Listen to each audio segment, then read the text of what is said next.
अस्सलाम वालेकुम नाज़रीन, आदिल अली आपके सामने एक बार फिर पेश आपकी खिदमत पे। आज आप जानते हैं कल सवात में एक इंतहाई नाखुशगवार वाक़या पेश आया। पंजाब से ताल्लुक़ रखने वाली एक फ़ैमिली जो कि वहाँ मौजूद थी, तफरीह के लिए अपनी छुट्टियाँ गुजारने के शायद गए वहाँ पे वो मौसम को एंजॉय करने, लेकिन उनकी ज़िंदगी चंद लम्हों में मौत के भयानक तरीन मंजर के सामने खड़ी थी।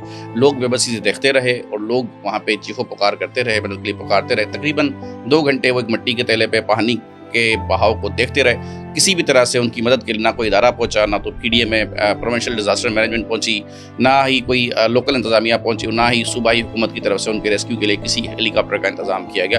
जी, मैं हेलीकॉप्टर की बात यहाँ पर इसलिए कर रहा हूँ कि हेलीकॉप्टर वहाँ पे वज़ीर आला के लिए खाने की रसद और खाने के तरसील के लिए इस्तेमाल हो रहा है। इसी तरह का जो हेलीकॉप्टर था वो इमरान खान साहब उन्होंने अपनी टैक्सी के तौर पर अपनी हुकूमतें बना रखी। हालांकि वो केपी के सूबाई हुक्मरान जमात के सरबराह थे और उसके बावजूद उन्होंने केपी गवर्नमेंट का जो ऑफिशियल हेलीकॉप्टर था अपने ज़ाती इस्तेमाल में ऐसे रखा था जैसे कोई प्राइवेट टैक्सी यूज़ करे।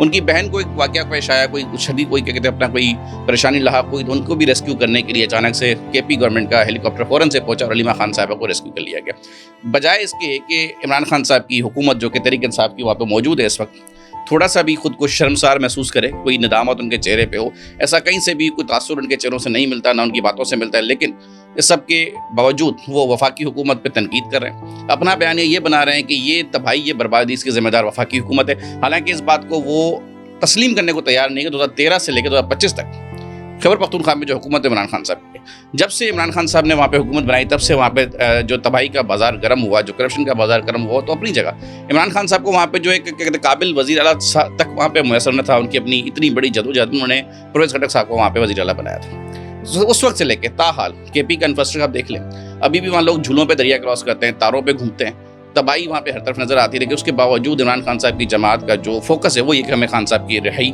चाहिए, अवाम के जो अवामी मसाइल है वो ऐसे ही मैनेज होते रहेंगे। यहाँ तक कि उनके जो वज़ीर आला है अमीन गंडापुर साहब वो ये कह रहे हैं कि मैं क्या खुद अवाम को वहाँ पे खेमे पहुँच जाऊँ, मतलब उनको खेमे देना, तंबू देना मेरा काम है, मैं वहाँ बैठा हूँ या मैंने जाके लोगों को तंबू देना होता है। लैंग्वेज इमरान खान साहब ने खुद पार्लियामेंट में इस्तेमाल की थी जब वो वज़ीर आज़म थे, तो कहते तो मैं क्या खुद वहाँ जंग करने चला जाऊँ, हमला कर दूँ। तो ये वतीरा है उनका, किसी एक का नहीं, ये शेवा है इमरान खान साहब की जमात का कि उनको अपने लीडर से आगे अंधी तकलीद का कुछ नज़र नहीं आता।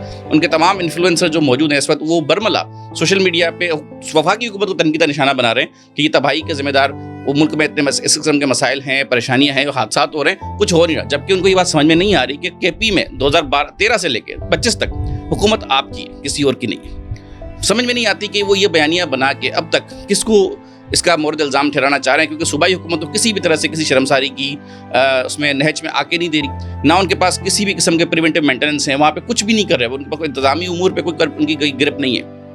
हालांकि ये वाक़यात आए दिन के हैं, हर साल होते हैं, इसके बावजूद अभी भी मेरे ख्याल कल से अब तक कोई 2 वाक़यात और हो चुके हैं। उनके पास कोई ऐसी इतला नहीं होती कि मौसम की तब्दीली कैसे होगी, मौसमी हालात कैसे होंगे, या उनके पास कोई ऐसे मेयर हों कि वो हालात को कंट्रोल करने के लिए कोई अपनी वहाँ पे एक फोर्स कायम कर सके। लेकिन उसके बावजूद तहरीक इंसाफ वाले दूसरों को मोरद इल्ज़ाम ठहरा रहे हैं, दूसरों पे करप्शन के, चोरी के, बदइंज़ामी के, बदनवानी के इल्ज़ामात लगाते हैं। लेकिन उनको अपने आप फिर भी शर्म नहीं आ रही कि वहाँ पे 13 साल से 12 साल से मुसलसल हम हुकूमत कर रहे हैं। तीसरी बार उन्होंने वहाँ पे हुकूमत बनाई, उसके बावजूद अवाम वहाँ पे उनका कोई पुरसान हाल नहीं है। और 2 घंटे अवाम पानी के बीच खड़े रहे, 15-16 लोग एक ही खानदान के खड़े रहे, वहाँ पे वो डूब के पानी का शिकार हो गए। ये सवाल अपने आप एक बहुत बड़ा सवाल छोड़े जा रहा है कि अमीन गंडापुर साहब की जो ज़बान जैसा उन्होंने कहा है कि क्या मैं खुद वहाँ तंबू पहुँचाने चला जाऊँ, तो उसका अंजाम फिर अवाम के हक़ में मज़ीद खैबर पख्तूनख्वा को और क्या क्या भुगतना पड़ेगा। ये जवाब भी आपके सपुर्द, सवाल भी आपके सपुर्द, अपना मुस्तकबिल आप खुद बेहतर समझते हैं कि आपने मज़ीद किसको मौका देना है। अल्लाह हाफ़िज़।